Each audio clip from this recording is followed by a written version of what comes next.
What we're actually seeing is the systematic implementation of the fall of the republic and the rise of the corporation of the United States.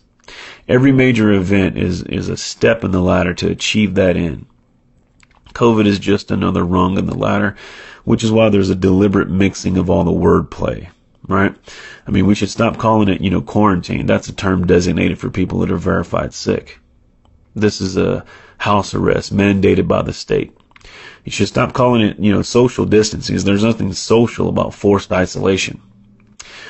We should stop saying safer at home when millions of Americans don't have basic necessities adequate to fit their needs. It assumes that everybody's home is equally as safe as the people that are making the statements. We should stop saying, this is for the greater good, right? When you close the economy, killing millions of businesses that families have worked generations to establish, that's anything but good. We should stop saying this is the new normal. That's just blatant mind control drivel. There's nothing normal about forced isolation, treating your neighbor like they have the plague, breathing your own bodily waste, wearing masks, living in constant fear of contamination. That's normal. I mean, after all, if the virus is so deadly, why hasn't it wiped out the homeless who don't social distance, wash themselves regularly, let alone, live in or have access to a sterile environment? Last year, 1.5 million people died of tuberculosis. Why were you not wearing a mask during the tuberculosis pandemic? You were endangering, public health and safety along with billions of other people around the globe. So why didn't you wear a mask? I'll tell you why. Because the mainstream media didn't tell you to wear a mask. Right? And so because though 1.5 million people died from tuberculosis, there was no tuberculosis pandemic any more than there's a coronavirus pandemic. What you're really participating in is a beta test for AI systems and facial recognition. See, these cameras work best when people are, distanced apart. Now they're actually testing through machine learning how to recognize, a face that's partially covered. It's also a way to easily determine who's compliant and who's not. Who does the propaganda work on and who it doesn't?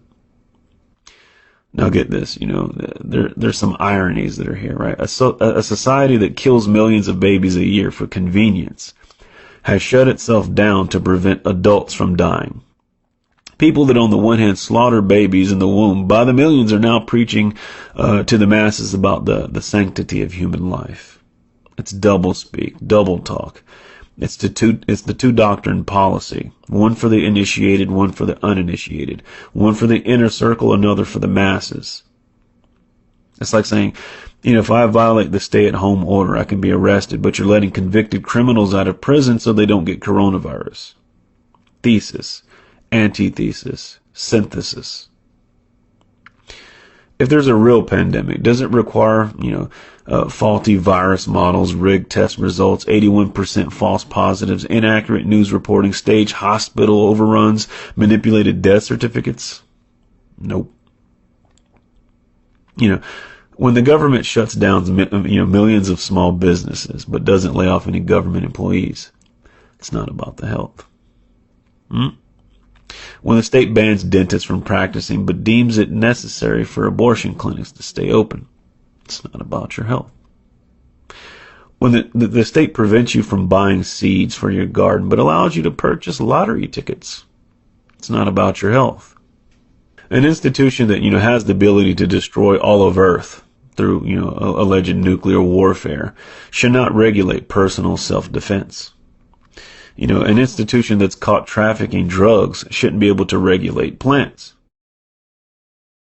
An institution that's racked up $23 trillion prior to coronavirus in debt shouldn't be allowed to manage the retirement fund. An institution that was caught spreading STDs should not be allowed to run healthcare.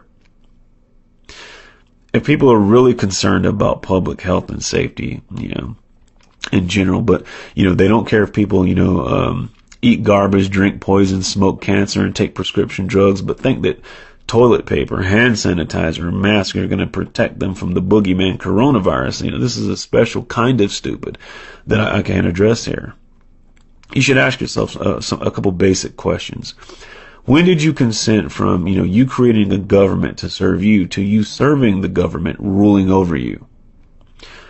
If you want to know, who's in charge, just think about who you can and can't criticize.